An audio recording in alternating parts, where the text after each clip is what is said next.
Why don't you feel pretty? And most importantly, how do you fix it?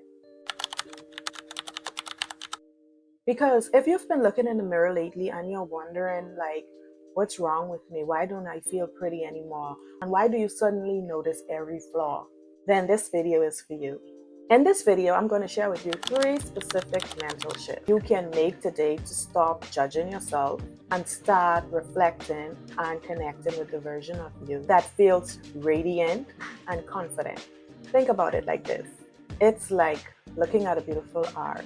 But instead of seeing the art, you pulled out your magnifying glass and you're only looking at the cracks in the paint. You're so close to the canvas that you've forgotten how the actual picture looks. And by the end of this video, you're going to know exactly how to put the magnifying glass down. Let's start with something simple. You didn't wake up one day and become less pretty. That's not how it works. So what actually happened? You started noticing yourself differently, not because your face changed, but because your attention did. Imagine looking at a photo on your phone. When you look at the whole thing, it's a great shot, but then you start pinching the screen. You zoom in until the image gets blurry and pixelated, and that's us. Sometimes we zoom in so far that we lose clarity of who we really are. Think about it. There was a time you actually looked in the mirror and just exist. You got ready, you went out, and you live your life. But now you zoom out on everything. Your skin, your hair, your body, your expressions, and somehow your mind always feels that something is wrong. In a few minutes, I'm going to give you a 10-second mirror habit that stops the zoom effect instantly. But first, we have to look at the why. Did you become less pretty or did you become more critical? This is what people don't realize. Feeling pretty is not just about appearance. It's about mental state, attention, emotional energy. When you're stressed, your brain changes what it focuses on, like a flashlight in a dark room. The beam is wide. When you're stressed and overwhelmed, that beam gets tiny and sharp. It ignores everything else and it shines a blinding light on that one flaw you're worried about. Instead of seeing the whole picture, it starts scanning for flaws. It's like your mind switches modes from how do I feel today to what's wrong today. And the more you do that, the more real those flaws starts to feel.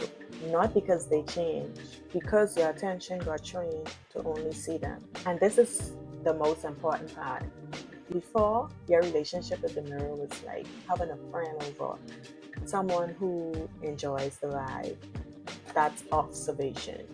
But now, your relationship with the mirror is like having a landlord come over with a clipboard, looking for things to charge you for. That's evaluation. The house hasn't changed, but the energy in the room definitely did. And evaluation always feels heavier than observation. That's why some days you could look in the mirror and be like, I look fine. And then other days you look in the mirror, you'll be like, what happened to me? It's just same face, different mental state, different story. Now, think about it. There was a version of you who felt prettier. Not because you looked different, but because you felt different. You smiled easier. You didn't overanalyze your reflection. You didn't question how you look every 5 minutes. You were just present. So what changed? Life happened. Stress built up. Confidence got interrupted. Comparison became constant. And slowly, you just stopped being that version of yourself. It's like you just stopped accessing her.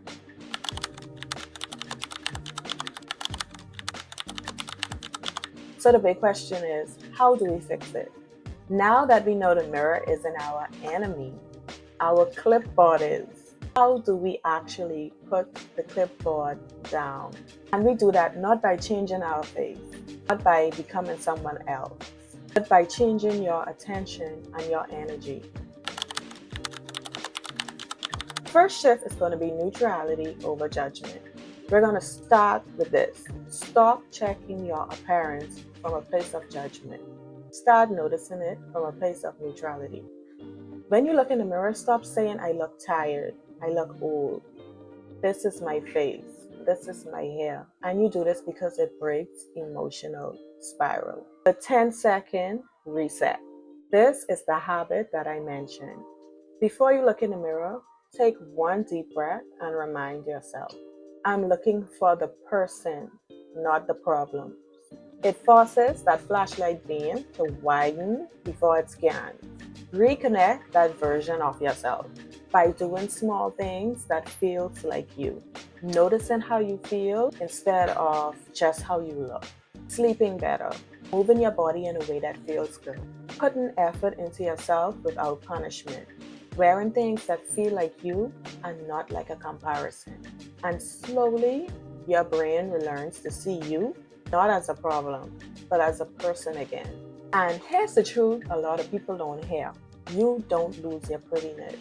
You just lose your connection to it.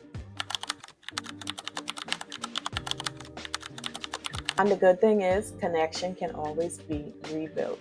So the next time you feel or you think to yourself, I don't feel pretty anymore, pause and ask yourself, am I seeing myself clearly or critically? Because one of those will destroy your confidence and the other one will build it. You were just disconnected from that version of you that knows how to see yourself with softness. If this resonates with you, comment, I'm seeing myself differently. And tell me one small thing that helps you feel like yourself again. I read every comment. And if you want more videos like this, make sure you subscribe. We're not chasing perfection here. We're just learning how to come back to ourselves. And I'll see you in the next one. But until then, be gentle with yourself.